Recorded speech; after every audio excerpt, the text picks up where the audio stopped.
Assalamualaikum warahmatullahi wabarakatuh.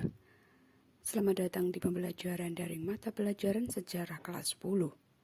Kali ini kita akan membahas tentang sistem kepercayaan dan aspek kehidupan manusia di zaman pra-aksara. Sebelum kita mulai kegiatan, mari kita awali dengan bacaan basmalah. Bismillahirrahmanirrahim. Baiklah, yang pertama akan kita bahas adalah tentang sistem kepercayaan pada zaman pra-aksara. Sistem kepercayaan yang paling awal diperkirakan bermula pada zaman atau pada masa berburu dan mengumpulkan makanan, atau yang biasa kita kenal dengan zaman food gathering. Hal ini dibuktikan dengan ditemukannya lukisan-lukisan pada dinding gua, salah satunya yang ditemukan di Sulawesi Selatan. Lukisan ini ada yang berbentuk cap tangan, ada pula yang berbentuk seekor babi rusa dengan panah di bagian jantungnya. Lukisan cap tangan dilambangkan sebagai sumber kekuatan dan simbol pelindung untuk mencegah roh-roh jahat, sedangkan lukisan ini mensyaratkan adanya kepercayaan terhadap roh nenek moyang pada masa berburu dan mengumpulkan makanan. Jadi bisa disimpulkan pada masa ini manusia sudah mulai mengenal animisme, ini kepercayaan kepada makhluk halus atau roh. Berikutnya sistem kepercayaan pada masa bercocok tanam atau food producing. Masa bercocok tanam terjadi ketika manusia mulai hidup menetap di suatu tempat, jadi mereka sudah tidak lagi nomaden. Mereka memenuhi kebutuhan hidupnya dengan beternak hewan dan memanfaatkan hutan belukar untuk dijadikan ladang. Pada masa ini, mereka mulai percaya kalau ada kehidupan baru setelah kematian. Oleh karena itu, masyarakat mengadakan upacara-upacara untuk menyenangkan hati roh nenek moyang yang telah meninggal. Pemujaan-pemujaan terhadap roh nenek moyang dilakukan melalui upacara penguburan, terutama jika mereka adalah orang-orang terkemuka di dalam komunitas atau masyarakat. Pada upacara penguburan, jasad dibekali berbagai macam benda seperti perhiasan, gerabah, dan benda-benda yang dimiliki semasa hidupnya. Nah, benda-benda tersebut kemudian dikubur dalam satu tempat yang sama. Tujuannya agar perjalanan jasad ke kehidupan selanjutnya akan terjamin sebaik-baiknya. Menurut kepercayaan mereka, orang yang telah meninggal lalu semasa hidupnya berjasa bagi masyarakat akan memiliki tempat khusus di akhirat. Biasanya keluarga dan kerabat terdekat akan mengadakan pesta dan mendirikan batu-batu besar. Batu-batu tersebut dihias dengan ukiran atau lukisan yang melambangkan kehidupan roh semasa hidup. Penempatan penguburan jasad dan batu-batu besar tersebut berupa dolmen, sarkofagus, kubur batu, menhir, dan kubur peti batu yang digunakan untuk sarana penyembahan. Nah, gambar di depan kalian ini, yang satu, namanya adalah menhir atau tugu batu. Jadi batu besar tinggi. Kemudian yang sebelahnya ini namanya adalah dolmen atau meja batu. Selanjutnya sistem kepercayaan pada zaman logam atau masa perundagian. Kepercayaan masyarakat di masa perundagian tidak jauh berbeda dengan masa sebelumnya. Mereka masih melakukan pemujaan terhadap roh nenek moyang dan memelihara hubungan dengan orang yang sudah meninggal. Nah, yang membedakan yaitu alat yang digunakan untuk praktik pemujaan.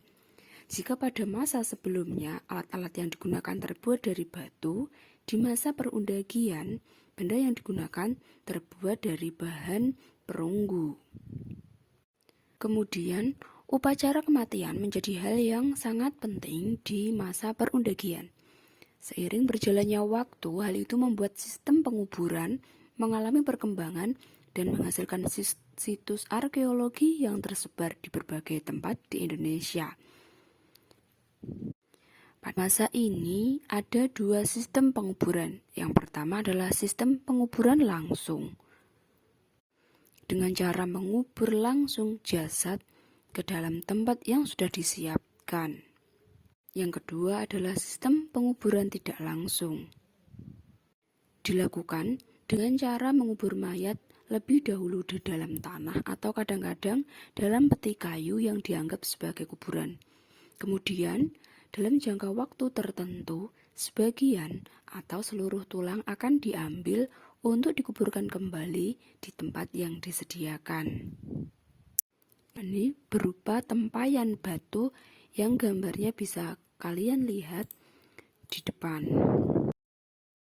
Berikutnya kita bahas tentang aspek kehidupan ekonomi manusia praaksara. Pertama, masa nomaden atau berpindah-pindah. Pada masa ini, tingkat kecerdasan manusia masih sangat rendah, sehingga manusia mengumpulkan makanan dengan cara berburu saja. Manusia di masa ini juga hidup di wilayah yang dianggap cukup aman dan dekat dengan sungai, karena sungai banyak didatangi oleh hewan. Nah, hewan-hewan yang menghampiri sungai tersebut akan jadi bahan konsumsi untuk manusia. Masalahnya, hewan-hewan tersebut akan selalu berpindah karena adanya faktor perubahan iklim, bencana alam, adanya ancaman dari hewan karnivora, dan mencari iklim yang lebih panas. Oleh karena itu, manusia juga hidup berpindah-pindah atau nomaden, karena berburu hewan adalah sarana utama untuk bertahan hidup pada saat itu.